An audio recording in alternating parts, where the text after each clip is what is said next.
Ustaz, bagaimana pendapat yang mengatakan bahwa kita harus mengikuti dalam hal metode dakwah itu, misal ngikutin Ikhwanul Muslimin, kemudian dalam hal akidah mengikuti tanda kutip salafi, dalam hal ukhuwah dalam hal dakwah mengikuti jamaah tabligh dan selainnya gitu Ustaz. Bagaimana cara menyikapi syubhat tersebut Ustaz? Baik, saudara-saudaraku muslimin dan muslimat yang dimuliakan oleh Allah, jalannya Nabi SAW adalah jalan yang sempurna. Tidak ada kekurangan sedikit pun daripada jalannya Rasulullah SAW. Nabi SAW menyebutkan dalam hadisnya, taraktukum ala bayda lailuha ka'anhariha. Aku tinggalkan kalian di atas cahaya yang sangat terang menerang, yang mana malamnya itu bagaikan siangnya. Tidak akan sedikit pun tersembunyi daripada jalannya Nabi SAW.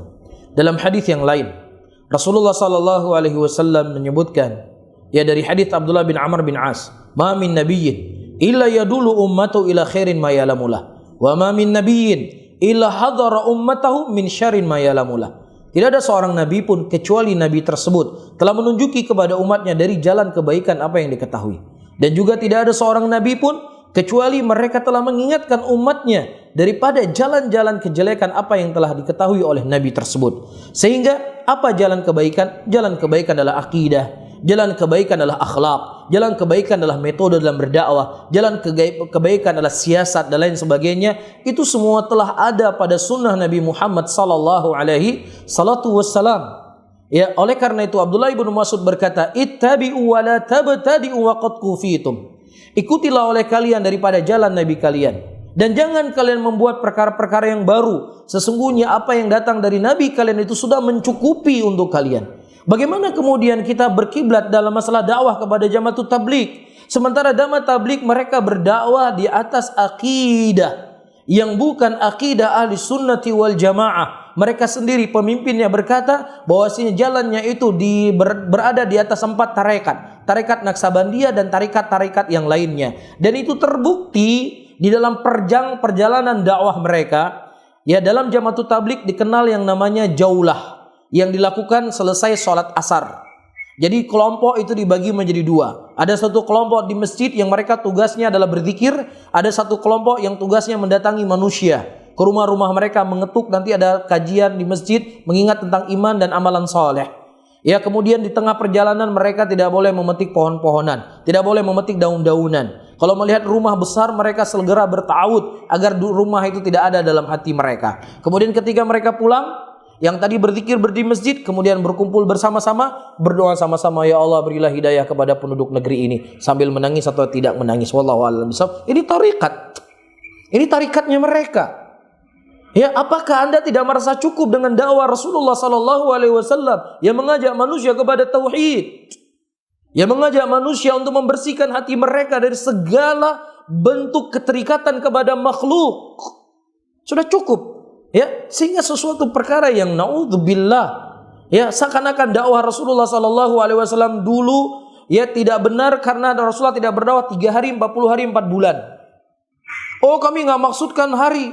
Kami nggak maksudkan hari. Itu kan cuma wasilah, seperti kalian juga punya pasantren 3 tahun, 4 tahun. Ente faham? Dalam jamaah tabligh, wahai jamaah tabligh, kalian punya ada istilahnya ya bayan tangguh.